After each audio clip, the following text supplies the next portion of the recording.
Sukses adalah akumulasi dari keputusan-keputusan kecil yang benar dan dilakukan terus-menerus. Mereka nggak malu mulai dari bawah banget, karena mereka tahu gengsi itu penyakit yang bikin miskin. Validasi dari saldo bank jauh lebih penting daripada validasi dari likes di Instagram. Mereka belajar kalau setiap lembar uang itu ada hitungan tenaganya. Mereka nggak nabung buat pamer, mereka nabung buat beli ketenangan pikiran. Kenapa kekayaan mereka sering bertahan sampai 7 turunan? Karena yang diwarisin bukan cuma duitnya. Peta navigasi finansial. Pernah kepikiran nggak? Kenapa ada orang yang gajinya standar, tapi hidupnya kelihatan tenang banget? Sementara, ada yang gajinya puluhan juta, tapi tiap tanggal 20 udah keringet dingin lihat tagihan. Di komunitas Tionghoa, ada satu peta navigasi yang mereka pegang kuat-kuat. Peta yang gak diajarin di sekolah, tapi bikin mereka seolah tahu jalan pintas buat sampai ke garis finish finansial lebih dulu. Gue gak akan bahas soal hoki atau privilege lahir. Di video ini, kita bakal bedah 9 kebiasaan nyata yang bisa lo install ke hidup lo sekarang juga. Kita mulai dari yang paling mendasar. Cara mereka memandang setiap rupiah yang masuk ke kantong. Magang di kehidupan nyata. Rahasia pertama. Belajar harga keringat. Banyak dari kita baru kenal uang pas udah kerja. Tapi di keluarga Tionghoa, anak-anak udah dikasih kursi di bisnis keluarga sejak kecil. Mereka nggak cuma dikasih uang saku cuma-cuma. Bayangin ini kayak magang di kehidupan nyata. Pas anak-anak lain sibuk main, mereka mungkin lagi belajar bungkus barang atau ngitung kembalian. Tujuannya bukan buat eksploitasi, tapi buat ngebentuk otot disiplin.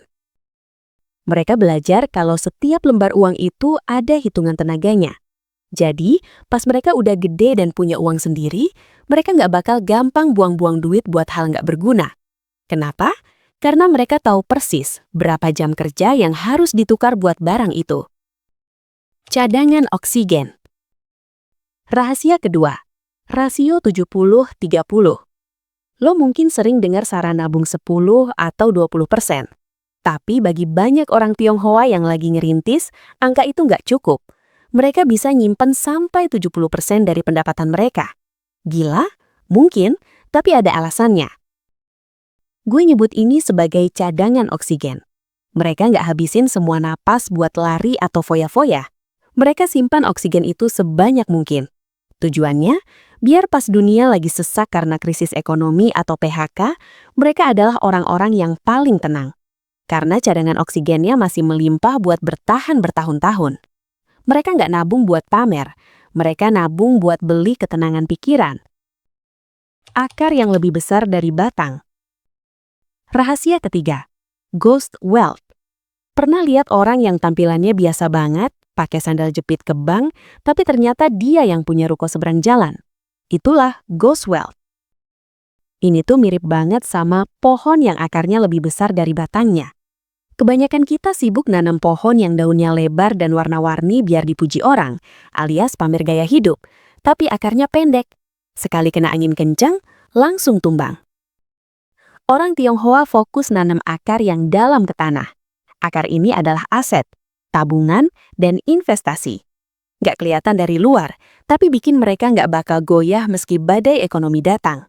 Bagi mereka, validasi dari saldo bank jauh lebih penting daripada validasi dari likes di Instagram. Manajemen bahan bakar. Rahasia keempat, logika dapur adalah pusat kendali. Ini kedengarannya sepele tapi dampaknya masif. Banyak orang Tionghoa lebih milih masak sendiri atau makan di rumah setiap hari. Simpelnya, ini tuh soal manajemen bahan bakar.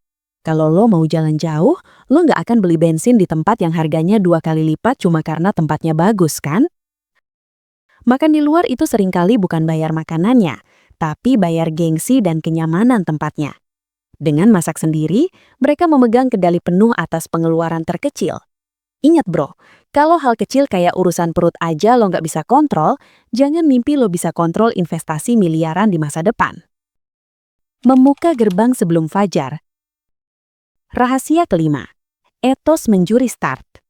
Coba lo jalan ke daerah pertokoan jam 6 pagi. Siapa yang udah buka duluan? Seringkali mereka. Logikanya sama kayak membuka gerbang sebelum tamu datang. Rezeki itu ibarat tamu yang datang pagi-pagi banget. Kalau toko lo udah buka, tamu itu bakal masuk ke tempat lo. Kalau lo masih tidur, tamu itu bakal pindah ke tetangga sebelah. Kedisiplinan waktu ini bukan cuma soal rajin, tapi soal menghargai kesempatan. Mereka sadar kalau waktu adalah satu-satunya aset yang nggak bisa ditambah. Jadi mereka nggak mau buang 1 menit pun cuma buat rebahan nggak jelas. Menjadi batu bata. Rahasia keenam. Zero ego dalam mencari cuan. Banyak anak muda sekarang malu jualan kalau nggak kelihatan cool atau punya kantor di SCBD. Orang Tionghoa, selama itu halal dan menghasilkan, mereka sikat. Mau jualan baut, jualan plastik, atau buka warung sembako, nggak masalah. Istilahnya mereka mau menjadi batu bata. Batu bata itu letaknya di bawah, ketutup semen, kelihatannya rendah dan kotor. Tapi tanpa batu bata yang mau ditaruh di bawah, gedung tinggi nggak bakal pernah berdiri. Mereka nggak malu mulai dari bawah banget, karena mereka tahu gengsi itu penyakit yang bikin miskin. Jangan biarkan apa kata orang menghalangi lo buat bangun masa depan. Memasang banyak pancing. Rahasia ketujuh. Strategi banyak jaring. Mereka jarang banget cuma punya satu sumber income. Kalau mereka kerja kantoran, biasanya ada usaha sampingan di rumah atau investasi yang jalan diam-diam. Cara mainnya tuh kayak memasang banyak pancing. Di laut yang luas dan gak menentu, jangan cuma bawa satu pancingan. Kalau pancing itu patah atau ikannya lagi gak mau makan di titik itu, lo pulang tangan kosong. Dengan punya banyak pancing, peluang lo buat bawa pulang hasil jadi jauh lebih gede.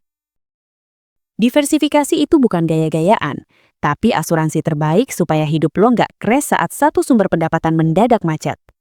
Jangan pernah gantungi nasib lo cuma pada satu pintu, karena kalau pintu itu tertutup, lo bakal terkunci di luar. Investasi alat perang. Rahasia ke-8. Prinsip utilitas. Mereka nggak anti beli barang mahal, tapi mereka sangat anti beli barang nggak guna. Kalau mereka beli barang mahal, biasanya karena barang itu tahan lama atau bisa nambah duit. Anggap aja ini sebagai investasi alat perang. Pasukan yang menang itu yang investasinya di senjata dan perisai yang kuat, bukan di hiasan seragam yang rontok sekali kena tebas. Mereka beli laptop mahal karena itu cangkul mereka buat cari duit. Mereka beli mobil irit dan mesinnya bandel karena itu alat transportasi, bukan ajang pamer status. Setiap rupiah yang keluar harus punya misi, bawa pulang keuntungan, atau minimal menghemat pengeluaran di masa depan. Warisan Kompas bukan emas. Rahasia ke-9. Transfer logika bertahan hidup. Kenapa kekayaan mereka sering bertahan sampai 7 turunan? Karena yang diwarisin bukan cuma duitnya. Intinya mereka lebih milih ngasih warisan Kompas bukan warisan emas. Emas bisa habis dirampok, hilang karena investasi bodong, atau ludes dipakai foya-foya sama anak yang manja. Tapi Kompas alias cara berpikir, mentalitas dan logika finansial bakal selalu nunjukin jalan keluar dimanapun anak cucu mereka berada. Mereka ngajarin gimana cara ngelola uang, gimana cara negosiasi, dan gimana cara bangkit pas gagal. Itulah harta yang sebenarnya. Navigasi adalah pilihan. Dengerin gue. Semua yang gue bahas tadi bukan soal etnis tertentu punya kekuatan super. Ini semua soal pilihan hidup. Sukses itu bukan sulap yang kejadian dalam semalam. Sukses adalah akumulasi dari keputusan-keputusan kecil yang benar dan dilakukan terus-menerus. Lo nggak harus lahir di keluarga tertentu buat makmur. Lo cuma perlu punya kedisiplinan dan cara pandang yang sama terhadap uang. Mungkin sekarang tabungan lo masih tipis. Mungkin sekarang lo masih berjuang lawan gengsi. Nggak apa-apa. Mulai dari satu hal dulu. Mungkin mulai besok lo belajar masak sendiri atau mulai berani jualan sampingan tanpa malu. Gak perlu langsung jadi raksasa. Yang penting adalah progres. Jangan bandingkan garis start lo sama garis finish orang lain. Fokus sama peta navigasi lo sendiri. Kalau video ini ngerasa nyentil atau ngebantu lo, jangan lupa klik like dan share ke temen lo yang mungkin lagi stuck sama gaya hidup boros. Kita bangun komunitas yang saling dukung buat maju secara finansial. Tulis di kolom komentar, kebiasaan nomor berapa yang paling susah buat lo lakuin. Ayo kita diskusi sehat di sana. Gue pamit dulu, sampai ketemu di video selanjutnya. Dan tetaplah bertumbuh, meski cuma 1%.